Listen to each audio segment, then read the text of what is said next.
So in last lecture, we have discussed about the colored and colorless ions, right? Many of the ions from transition elements are colored in nature.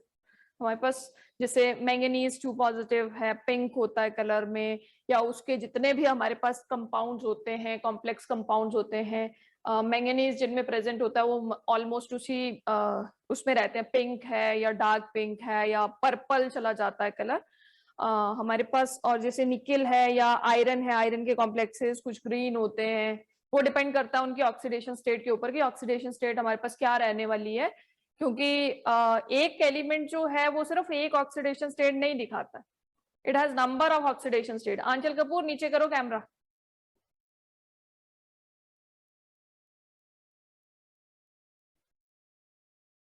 Shweta,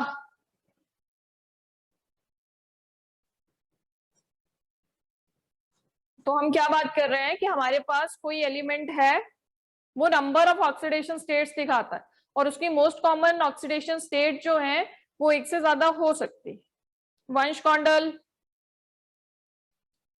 जो oxidation states हैं वो एक से ज्यादा हो सकती है। लाइक आयरन है, आयरन की जो मोस्ट कॉमन ऑक्सीडेशन स्टेट है वो +2 भी रहती है और +3 भी रहती है। ऐसा नहीं है कि वो सिर्फ एक ही ऑक्सीडेशन स्टेट में जो है वो नेचर में आपको मिलता है। +4 भी ऑक्सीडेशन स्टेट है आयरन की, 3.5 भी ऑक्सीडेशन स्टेट है, बट जो मोस्ट कॉमन है वो +2 और +3, जिसमें हम ये कह सकते हैं कि भाई एक फेरिक है और एक फेरस है। तो नंबर ऑफ कंपाउंड्स हैं, फेरिक कंपाउंड्स भी बहुत सारे हैं और फेरस कंपाउंड्स भी बहुत सारे हैं हमारे पास, राइट? Yes ma'am. यस।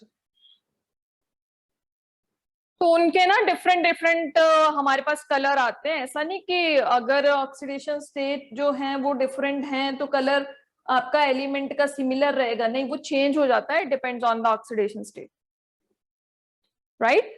तो हमारे पास क्वेश्चंस, हमने ये वाला लास्ट क्वेश्चन किया था कि why D block elements are very good catalyst, why they act as good catalyst, क्यों वो अच्छा एक कैटलिस्ट की तरह काम करते हैं। हमने आपको एग्जांपल भी दिए थे कि भाई हमारे पास जैसे हाइड्रोजनेशन रिएक्शन है, हाइड्रोजनेशन रिएक्शन में भी हम निकल वगैरह यूज कर रहे हैं। हमारे पास हैबर्स प्रोसेस है जिसमें हम अमोनिया प्रिपेयर कर रहे हैं। अमोनिया जब हम बनाते हैं, देखो हमारे पास अमोनिया बनाने का तरीका, it is N2 gaseous state में है, मैंने मेंशन नहीं किया है यहाँ पे, it is a reversible process and over here, अच्छा फॉरवर्ड डायरेक्शन में लिखते रहने दो आप, ऐसा इट इज NH3, बैलेंस कर दिया हमने इसको 3 and 2। तो यहाँ पे हमारे पास आयरन भी होता है और मॉलिब्डेनम भी होता है और कुछ उसका प्रेशर टेम्परेचर जो है वो मुझे इस वक्त याद नहीं है, टेम्परेचर और कुछ पर्टिकुलर प्रेशर पे ये रिएक्शन जो है वो आप कैरी कराते हैं, रिएक्शन जो है आप प्रोसीड कराते हैं। तो यहाँ पे हमारे पास देखो हमने कैटलिस्ट यूज किया है to carry out this reaction, और to carry out this reaction we use a catalyst iron. और जो मॉलिब्डेनम है, मॉलिब्डेनम में वैसे आपके पास डी ब्लॉक एलिमेंट का ही एक एलिमेंट है, but molybdenum over here is acting as a promoter. Molybdenum कैसे बिहेव करता है, यहाँ पे प्रोमोटर की तरह काम करता है। और हमने जो सरफेस केमिस्ट्री है वहां पे देखा था कि प्रोमोटर्स आर व्हाट, कैटलिस्ट जो रिएक्शन के रेट को बढ़ाएगा, और प्रोमोटर क्या है, जो कैटलिस्ट के एक्टिविटी को बढ़ाएगा। क्लियर? कैटलिस्ट रिएक्शन के रेट को बढ़ाएगा और प्रोमोटर कैटालिस्ट की एक्टिविटी को बढ़ाता है। तो यहाँ पे हम इसको भूल जाएं अगर, but still it is D block element, it is also D block element. तो यहाँ पे जो कैटलिस्ट यूज हुआ वो भी क्या है हमारे पास, कहां से हमने उठाया है, डी ब्लॉक से उठाया। तो मैक्सिमम हमारे पास जो जितने भी कैटलिस्ट रहते हैं मोस्ट प्रोबेबली हम उनको कहां से लेते हैं, डी ब्लॉक से। आप देखिएगा अगर आपके पास आगे जब हम ऑर्गेनिक पढ़ेंगे ना, वहां पे नंबर ऑफ आपके पास कैटलिस्ट आप यूज करेंगे ऑर्गेनिक रिएक्शंस को प्रोसीड कराने के लिए। तो अगर आप ध्यान से देखेंगे डी ब्लॉक एलिमेंट्स में हमारे पास कौन कौन से एलिमेंट्स आते हैं, तो मोस्ट जो एलिमेंट्स होंगे या मोस्ट जो कैटलिस्ट होंगे वो कहां से उठाए गए होंगे, डी ब्लॉक से। प्लेटिनम है, पैलेडियम है, ऐसे ऐसे कैटलिस्ट, निकेल है। अच्छा, अब क्यों हम उनको यूज करते हैं, उनका सरफेस एरिया बहुत ज्यादा होता है, राइट? एक तो सरफेस एरिया बहुत ज्यादा होता है, ऊपर से हमारे पास क्या होता है, उनका जो डी ऑर्बिटल है वो पार्शियली फिल्ड होता है। Ribu and Shweta camera on करो। तन्वी 1, उदय मेहरा, वंशुल चौधरी,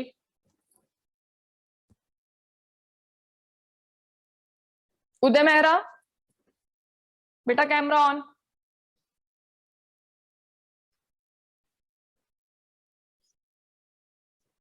रिबू, मन्नत राणा, क्षितिज, क्या हो गया, खराब हो गया क्या? आंचल कपूर,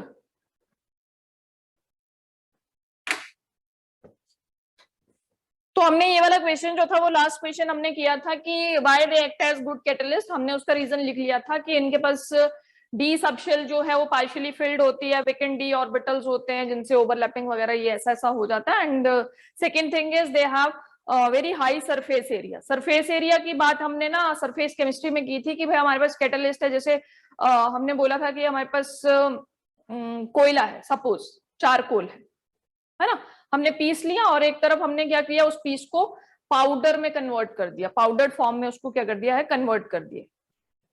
तो जब हमारे पास पीस था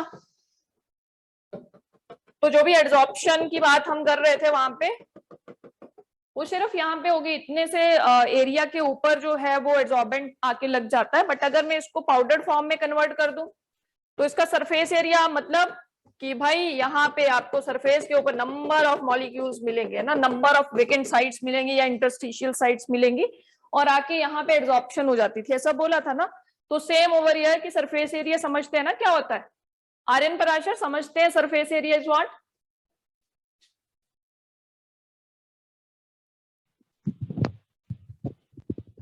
यस मैम, बोलने से तो ऐसा लग रहा है यस मैम बोल रहे हैं ये ना, चलो ठीक है।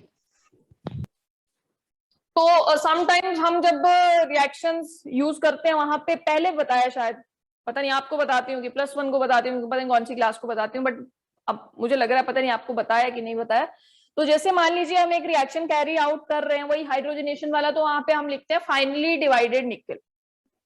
एक वर्ड अगर आपने ध्यान से अपनी किताबें पढ़ी हो ना तो उसमें लिखा होता फाइनली डिवाइडेड निकल। फाइनली डिवाइडेड निकल मतलब कि एक निकल का पीस लिया और उसको क्या किया, फाइनली छोटे छोटे चिप्स में कन्वर्ट कर दिया, छोटे छोटे चिप्स में कन्वर्ट कर दिया, मतलब उसका क्या बढ़ गया, सरफेस एरिया बढ़ा दिया। क्लियर है? हमने इसका एग्जांपल ये भी लिया था कि भाई अगर हम बोलें कि भाई हमें चिप्स खाने हैं तो ऐसा थोड़ी उस पैकेट में आलू थोड़ी डला होता, हम बोलेंगे अरे एक आलू हमें 20 रुपए का दे दिया। उसने क्या किया, उसको फाइनली छोटे छोटे चिप्स में कन्वर्ट कर दिया, छोटे छोटे पीसेस में कन्वर्ट कर दिया, उसमें थोड़ा सा नाइट्रोजन भर दिया, पैकेट फुला दिया और हम बहुत खुश होते हैं, अरे वाह कितना बड़ा पैकेट है ना, खुश हो जाते हैं ना, 20 रुपए खर्चे आपने, अरे वाह कितने सारे चिप्स हैं। जब खोलते हैं नाइट्रोजन गई निकल गई, देखा तो कितने से चिप्स, इतने से चिप्स हैं, वो एक आलू के बराबर भी नहीं होते, है ना। तो आप लॉस में रहते हैं, आप सोचते हैं अरे वाह कितने सारे हैं, आपको दिखते हैं इतने सारे, समझ गए? तो that is you can relate that thing with surface area ना, बिखेर के रख दे, बोले अरे वाह कितने सारे। क्लियर है? चलो आगे चले, चलो आगे देखेंगे हम। क्वेश्चन लिखो, account for the reason that transition metals form a number of interstitial compounds. Account for the reason that transition metals form a number of interstitial compounds.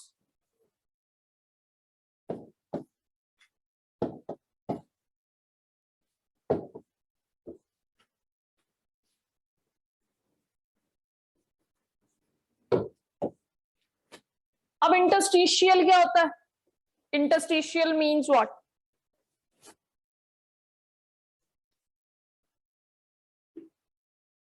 You know this thing, interstitial. Interstitial sites पता है क्या होती हैं?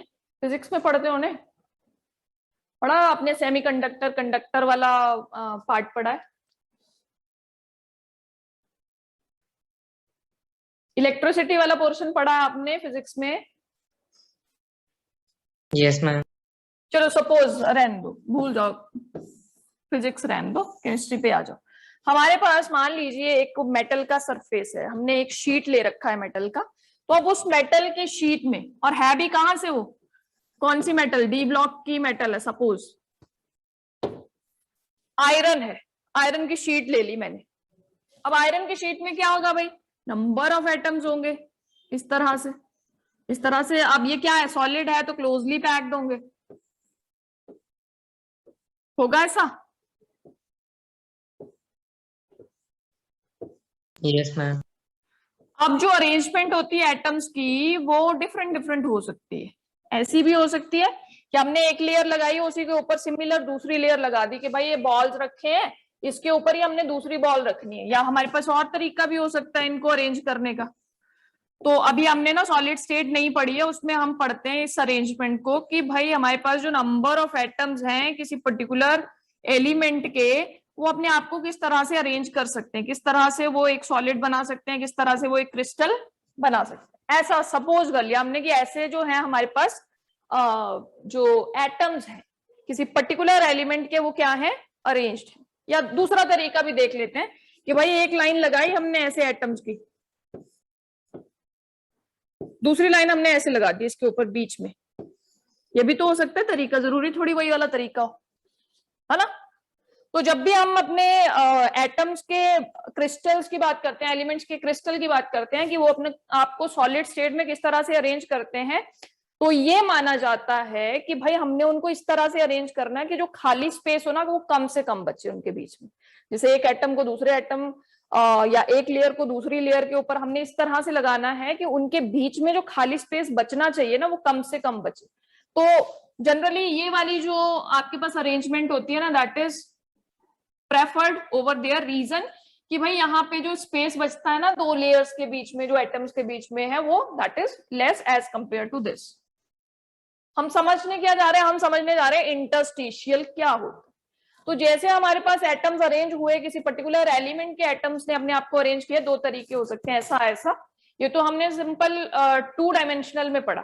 3D भी पढ़ेंगे आपकी, 3 dimension में कैसे अरेंज करते हैं। मान लो मुझे इस कमरे में बॉल्स भरनी है तो मेरे पास 2-3 तरीके हो सकते हैं। Is it clear? और अगर मुझे बोले कि सिर्फ आपने सरफेस के ऊपर ही एक बॉल की लेयर लगानी है तो हमारे पास ये तरीका और वो तरीका। समझ गए? 3 डायमेंशन में क्या करना पड़ेगा, एक लेयर मुझे नीचे लगानी पड़ेगी, फिर ऊपर को हाइट भी बढ़ानी पड़ेगी, होगा ना, लेंथ हो जाएगी, ब्रेड्थ हो जाएगी और हाइट हो जाएगी। तो 3 डायमेंशन है ना, पूरा कमरा भरना। जैसे सेब की पेटी भरते हैं, आजकल चल रहा है सेब का सीजन, तो that is what kind of packing, 3 dimensional और 2 डायमेंशनल और 1 dimensional? Ma'am 3 dimensional. That is 3 dimensional, है ना?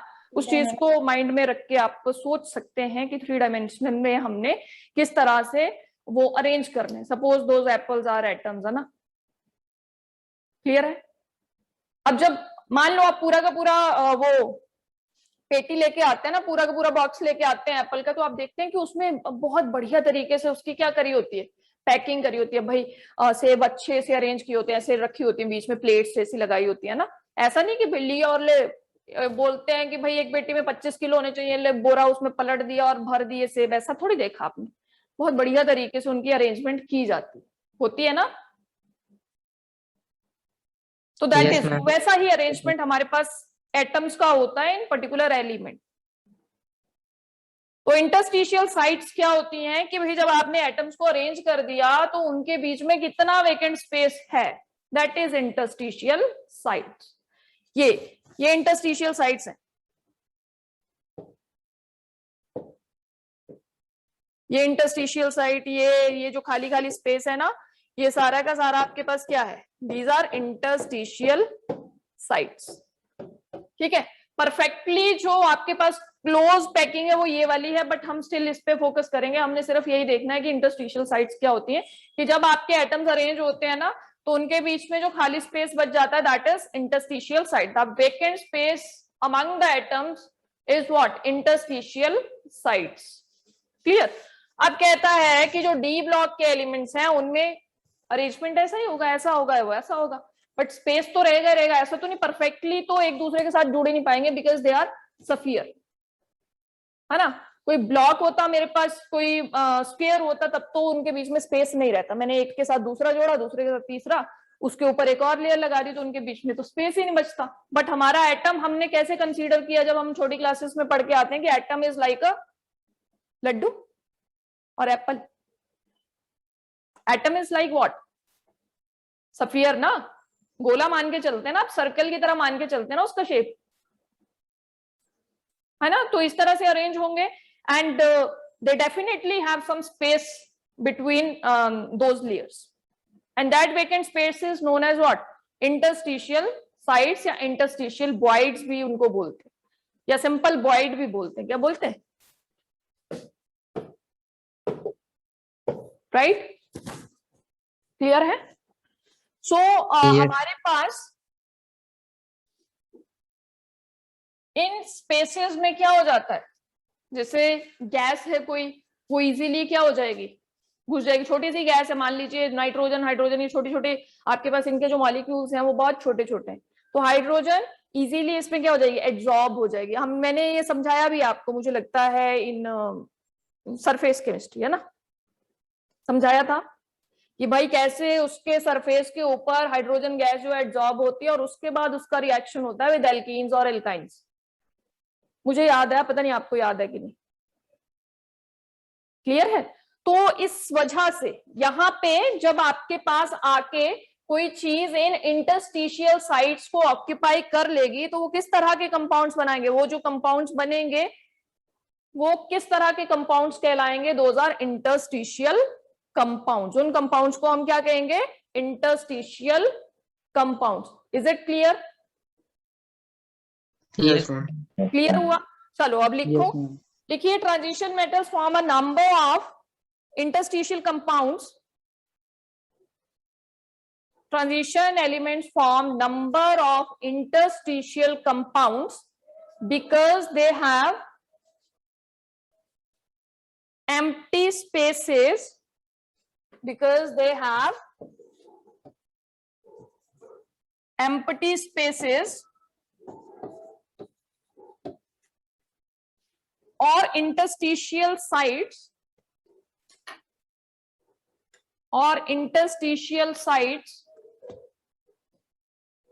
in their crystal lattices.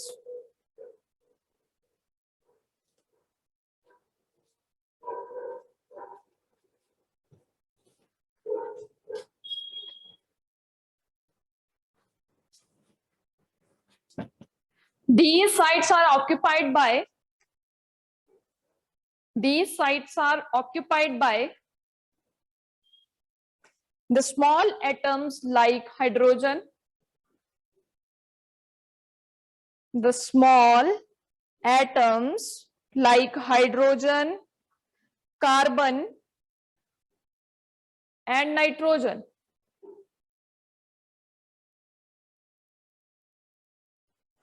Akshat Guleria camera on, Anchal Kapoor, Anjali Kumari, Ankit Kumar, Kartik,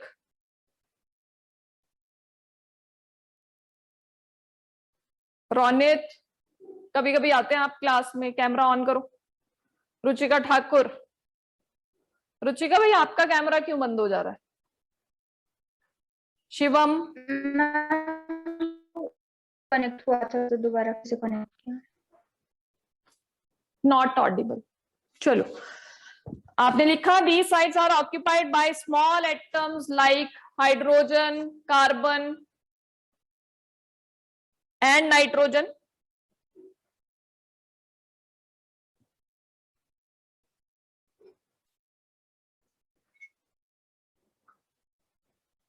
And interstitial compounds are very hard and rigid,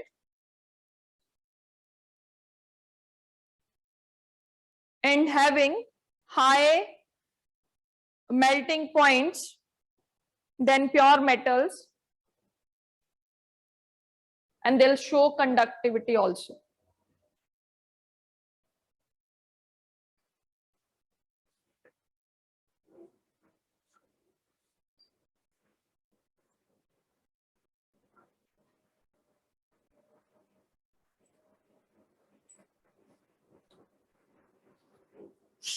लिख लिया, क्लियर हुआ। पर ऐसा नहीं है कि भाई ये जो इनके बीच में स्पेसेस होते हैं ना बीच में, वो इतना ज्यादा नहीं होता कि बड़े बड़े मॉलिक्यूल्स जो हैं उन स्पेसेस को क्या कर ले, ऑक्यूपाई कर ले। वो बहुत छोटे छोटे जो आपके पास एटम्स होंगे या मॉलिक्यूल्स होंगे वही उन स्पेसेस को क्या कर पाएंगे, ऑक्यूपाई कर पाएंगे, क्योंकि ज्यादा स्पेस नहीं होता है इनके बीच में। क्लियर है? क्योंकि हर एक सॉलिड जो है वो अपने एटम्स को इस तरह से अरेंज करना चाहता है कि भाई, मैंने पहले भी बोला कि भाई उनके बीच में स्पेस कम से कम बचे। उसको एक परफेक्ट पैकिंग माना जाता है क्रिस्टल की। ठीक है, अब क्रिस्टल क्या होता है, ये जो इस तरह से अरेंजमेंट होता है ना, आपके पास एक चीज बार बार रिपीट हो रही है, लेंथ भी बढ़ रही है, ब्रेड भी बढ़ रही है, सिमिलर है ना, तो that is forming a crystal. वो क्या बनाता है, एक क्रिस्टल बनाता है। जैसे आप पढ़ते थे ना क्लास 9th में, बनाए होंगे क्रिस्टल्स की, भाई कॉपर सल्फेट के क्रिस्टल्स बनाने आते हैं दौड़ के लैब में, और मैम कहती हैं कि फटाफट से ना ऐसा करो, थोड़ा सा पानी लो चाइना डिश में और उसमें क्या डालो, थोड़े से कॉपर सल्फेट के क्रिस्टल डालो which is an impure form, और उसका क्या बना दो, सेचुरेटेड सॉल्यूशन बना दो, और उसको गर्म करो, गर्म करो, इस तरह से रॉड से उसको क्या करते रहो, स्टिर करते हो। बनाए कभी? 9th तो करा ना आपने, यहीं से स्कूल से किया ना, 9th 10th भी तो स्कूल से की शायद आपने, Yes, ma'am. है ना? Yes, ma'am. तो फिर क्या करते हैं, उसको छोड़ देते हैं, फिर आप बाद में आके देखते हैं कि भाई उनके क्रिस्टल्स बन गए होते हैं। तो उसमें भी ना इस तरह का अरेंजमेंट उसने अपने आप को इस तरह से अरेंज कर लिया। 3 डायमेंशन में होगा वो क्रिस्टल के जो एटम्स होंगे उन्होंने अपने आप को इस तरह से अरेंज करा होगा ना, तो that is forming a crystal. Clear? चलो आगे करेंगे हम बात एलॉयज की, कि भाई हमारे पास जो ना एलॉयज भी बन जाते हैं। एलॉयज क्या होते हैं? What do you understand by alloys? Ma'am homogeneous mixture of metals and non-metals। Homogeneous क्या होता है? मैम जो अच्छे से मतलब मिक्स हो जाते हैं। अच्छे से मिक्स हो जाते हैं। अच्छा, कौन बोला ये? गुलेरिया ब्रदर्स?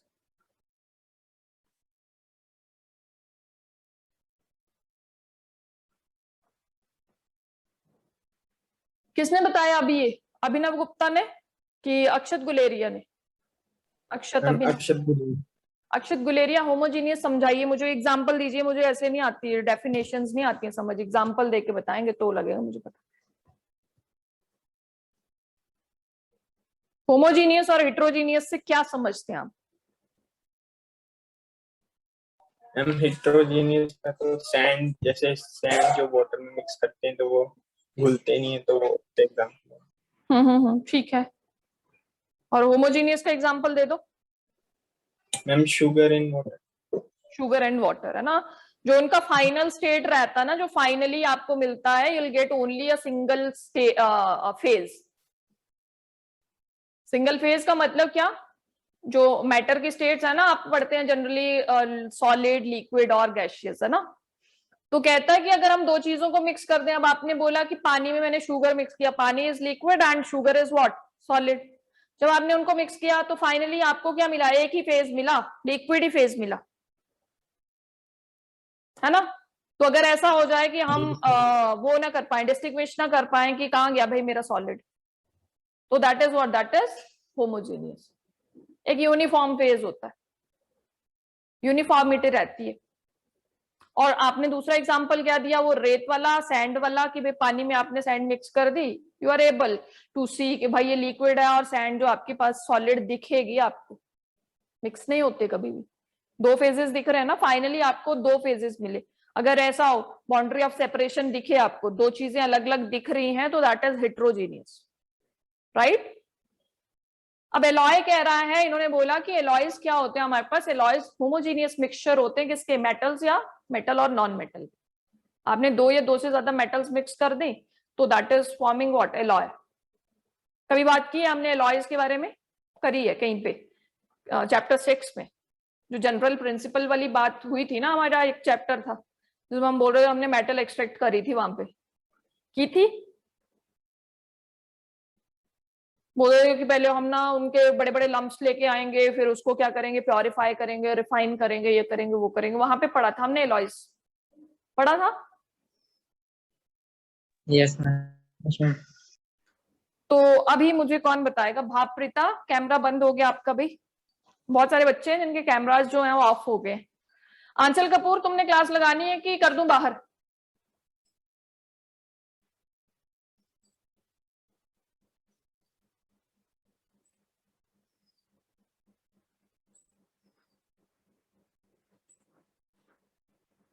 ये लीजिए, ये चलिए।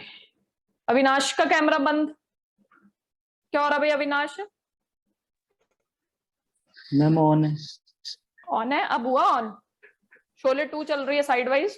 मैम पहले ऑन ही था। नहीं, चलो देखो, अभी हम क्या बोल रहे हैं कि एलॉयज क्या होते हैं, कौन बताएगा? सुगम का इसका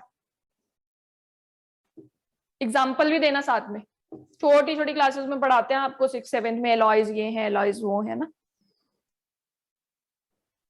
सुगम का इस था, बोलो।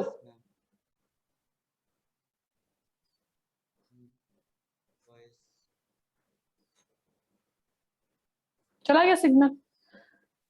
वंश कौंडल,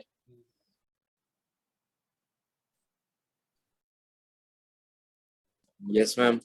बोलो भाई एलॉयज क्या होते हैं, क्या समझते हैं आप एलॉयज से?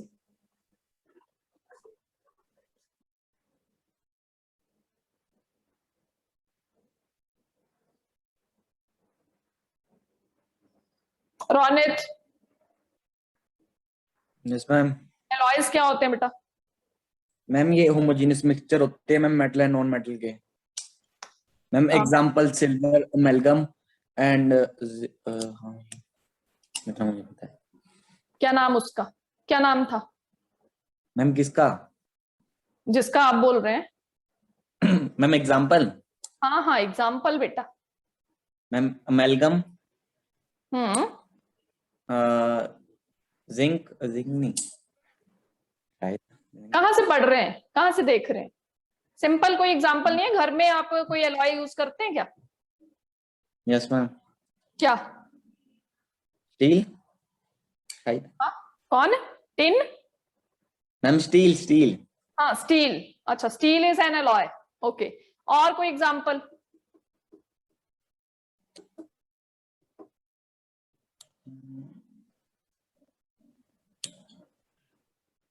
चलिए, इन्होंने बोला स्टील, चलो कर लो, म्यूट कर लो खुद को ना।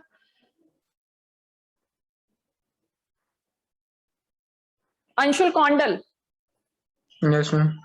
बोलो भाई, आप बताओ कोई एग्जाम्पल। Ma'am bronze. हाँ मैम ब्रोंज। अच्छा, ब्रॉन्ज। हाँ, वो अभी जो जीता, किसने जीता ब्रॉन्ज अभी ओलंपिक्स में? एक पैरा ओलंपिक गेम्स भी कल वो हो गई है ना खत्म, उसमें किसने जीता ब्रॉन्ज? कितने मेडल्स जीते इंडिया ने? पैरा ओलंपिक्स में कितने मेडल्स जीते इंडिया ने? खबर रखते हैं दुनिया की? नहीं पता, किसी को नहीं पता? अविनाश,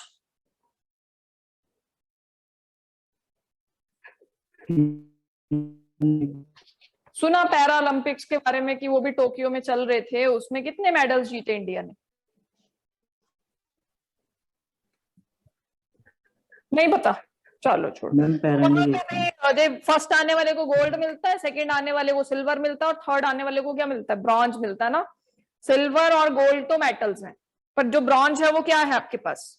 एलॉय है ना। Bronze is an alloy. Clear है? घर में भी यूज करते हैं आप, ब्रॉन्ज की थालियां वालियां होती हैं, या फिर जिसमें आटा गूंथते परात होती है, वो आपके पास किसकी है? ब्रास है या ब्रॉन्ज है, ऐसी चीजें आप यूज करते हैं ना। तो अभी उसने बोला, किसने? रोनित ने बोला कि steel is an alloy. Steel के बर्तन होते हैं ना आपके घर में, मैक्सिमम मैक्सिमम किसके बर्तन है घर पे? स्टील के। अब क्या किया उसमें? दो या दो से ज्यादा मेटल्स या उसके बीच में कुछ नॉन मेटल्स भी ऐड करी हुई हैं, और क्या करा? उनकी प्रॉपर्टीज को इंप्रूव कर दिया है, प्रॉपर्टीज अच्छी बना दी है उनकी। स्टील जो है वो बहुत ज्यादा स्ट्रांग है, और स्टील में क्या क्या है? आयरन है, निकेल है, क्रोमियम है, कार्बन है, ये सारी की सारी चीजें जो है वो स्टील में डली हुई। अब कैसे मिक्स करते हैं कि एक मेटल लिया उसको भी मेल्ट किया, दूसरा मेटल लिया उसको भी मेल्ट किया, अच्छे से उनको इनका होमोजीनियस मिक्सचर बनाया, एक जैसा बनाया। अब ऐसा तो नहीं, स्टील में आपको ऐसा थोड़ी दिखता है कि इतने पोर्शन में भाई मेरे को वो अपना आयरन दिखेगा, इतने पोर्शन में मुझे कार्बन दिख रहा है, इतने पोर्शन में मुझे निकेल दिख रहा है, इतने पोर्शन में मुझे क्रोमियम दिख रहा है। अगर ऐसा होता, सपोज आपने 3-4 चीजें क्या करी हुई हैं, ऐड करी हुई हैं, मिक्स करी हुई हैं, अगर आपको वो चीजें अलग अलग दिखती तो that is not homogeneous, that is what, heterogeneous. वो क्या होता, जिसमें आप सेपरेट कर पा रहे हैं उनकी बाउंड्रीज को कि भाई इतने में आयरन है, इतने में से आपके पास क्या बोला हमने, कार्बन है, क्रोमियम है और निकेल है, तो दैट इज हेट्रोजीनियस। और अगर ऐसा नहीं है, अगर आपको सब कुछ एक जैसा दिख रहा है, सारे बहुत अच्छे से मिक्स हैं, तो दैट इज होमोजीनियस। तो steel is an example of what, alloy. Brass है, ब्रॉन्ज है, ये सारे के सारे किसके एग्जांपल्स हैं, एलॉयज के एग्जांपल्स। अब जो हमारे पास स्टील की बात करी, उसमें आयरन भी मेटल है, निकेल भी मेटल है, क्रोमियम भी मेटल है, कार्बन क्या है, नॉन मेटल है, तो हमने उनको क्या करा हुआ है, मिक्स किया हुआ। तो एलॉय इज व्हाट, बता पाएंगे? It is a homogeneous mixture of what, 2 और मोर मेटल्स और मेटल्स विद नॉन मेटल्स। अभी इन्होंने एक और चीज बोली थी, एमलगम की बात करी थी। एमलगम, सोडियम एमलगम भी है हमारे पास, जिंक एमलगम भी है। एमलगम वर्ड कहाँ यूज होता है, जहां पे हम मरकरी का यूज करते हैं। किसका यूज करते हैं, मरकरी का। इलेक्ट्रोकेमिस्ट्री में बताया था कहीं आपको कि amalgam is what, where one metal should be what, mercury.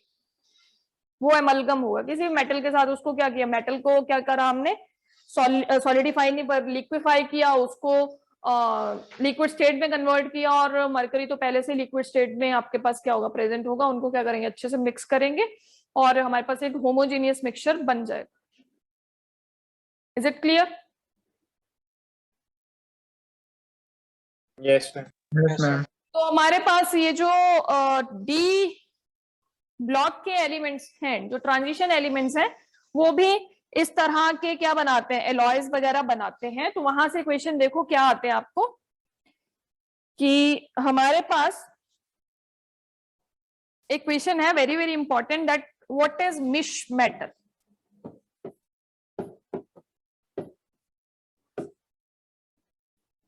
बोलता है मिश मेटल बताओ क्या है, तो लिखो, the misch metal is an alloy of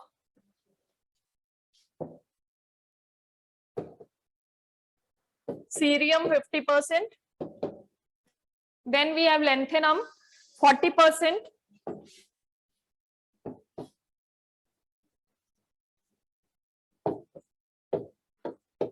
then we have iron 10%,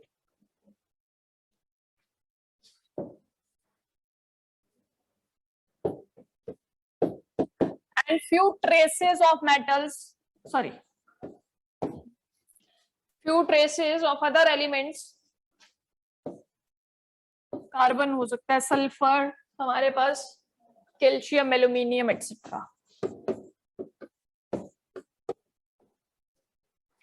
ये बहुत कम क्वांटिटी में। क्लियर?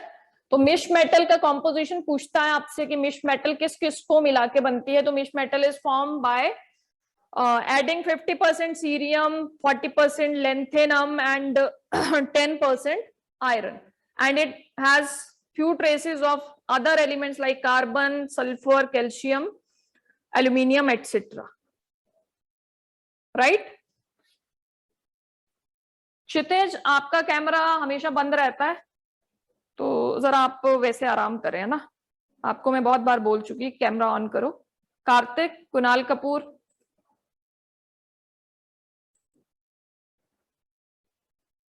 नहीं बेटा कुणाल, अभी तो तुम जाओगे बाहर क्लास से और एब्सेंट भी लगेगी।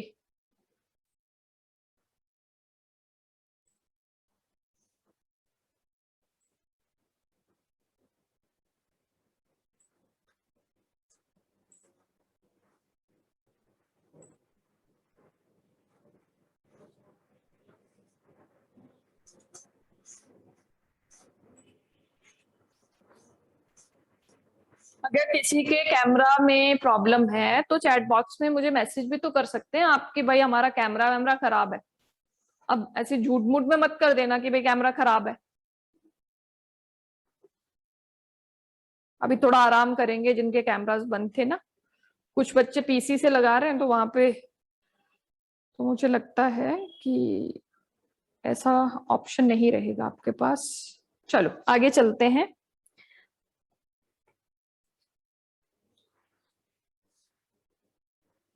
The next one is write the composition. Write the composition and one use of bell metal. ये मिश मेटल था, याद करना है आपने इसको। इसमें क्या क्या है हमारे पास? Cerium, lanthanum and iron. And next one is bell metal, जो आपके स्कूल्स वगैरह में जो बेल बजती है उसको बनाने के लिए यूज होती है। हमारे पास गॉन्ग्स हैं, उनको बनाने के लिए यूज होती है। तो इट इज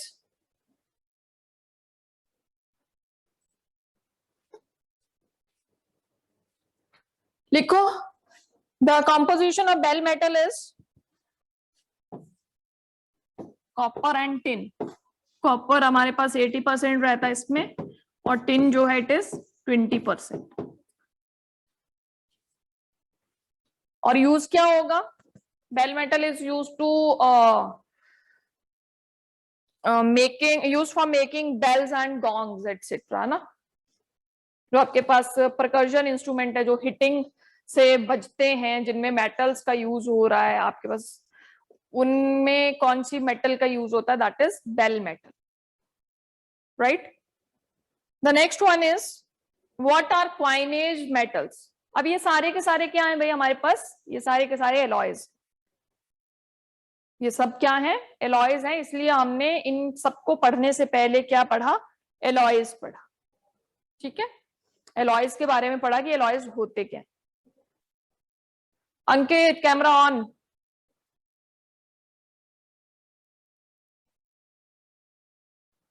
क्लास में यही ड्रामे मत करते रहा करो, ऑन ऑफ बस चले हुए है ना। ध्यान इधर रखो पढ़ने में। The next one is what are coinage metals. कौन बताएगा? नाम से क्लियर हो रहा है कुछ?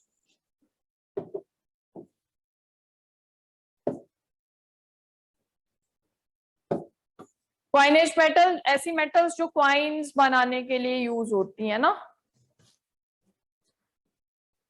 ठीक है। सिक्के बनाने के लिए यूज होती हैं, सिल्वर के भी होते हैं, गोल्ड के भी होते हैं, कॉपर के भी होते हैं ना। बट अभी जो जैसे पुराने जमाने में जो राजा महाराजा होते थे उनके पास होते थे सोने के सिक्के, फिर चांदी के सिक्के। बट अभी भी मिल जाते हैं, आप ज्वेलर के पास जाओ, आप लेना चाहो, बट वो वैसा नहीं होता जिसपे ऐसा कोई करेंसी जो है वो छपा हो, उसमें कोई लक्ष्मी छपी होती है, कोई पता नहीं क्या गणेश जी होते हैं, कुछ ऐसा ऐसा होता है ना आपके पास।